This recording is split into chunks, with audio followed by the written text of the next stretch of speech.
eh, kalau dikatakan antek-antek Jokowi agak kasar mungkin, akan dilihat bahwa anak buah Jokowi masih ada dalam kabinet Pak Prabowo, dan kita mau tunggu siasat apa yang bisa diarahkan oleh Pak Prabowo pada anak buah Jokowi supaya konsentrasi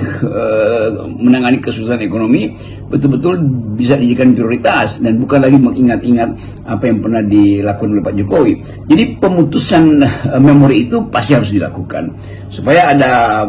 kejujuran dalam politik bahwa Jokowi itu memang tidak berhasil mendirikan demokrasi, tidak berhasil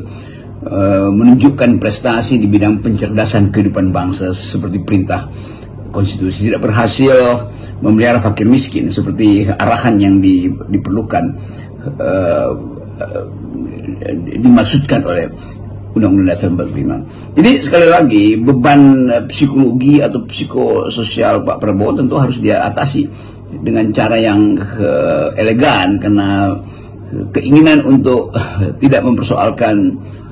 Jokowi setelah dia lengser mungkin itu jadi semacam gentleman agreement antara Pak Prabowo dan Pak Jokowi. Tetapi sekali lagi sejarah itu punya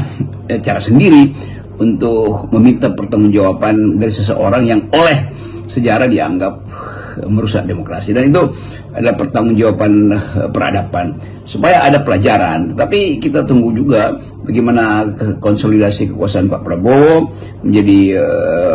solid, karena mensolidkan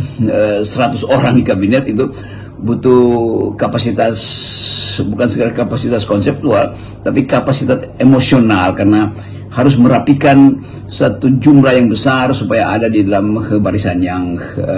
satu komando, dan itu agak berat karena partai-partai yang ada di dalam kabinet itu tentu punya agenda terselubung juga masing-masing. Saya kira kalau toh Pak Jokowi tetap mencoba membuat panggung sendiri, tapi kita bisa pastikan bahwa sorotan kamera itu akan mulai tertuju kepada Pak Prabowo dan kabinetnya. Ini menarik menanti bagaimana Pak Prabowo mengelola kabinetnya. Tetapi satu sisi juga kita menarik bagaimana kita akan mendapati suatu fenomena yang menurut kita sebenarnya cukup aneh, bahwa ada seorang presiden yang sudah lengser dari jabatannya, tapi dia masih terus ingin dielu-elukan seperti Jokowi. Dalam 100 hari ke depan seperti biasa akan ada semacam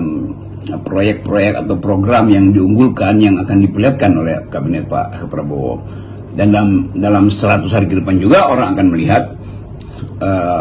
gerak-gerik politik dari Pak Jokowi yang pasti akan memantau dari jauh, karena di dalam kabinet Pak Prabowo ada banyak orang yang masih die hard percaya pada Jokowi.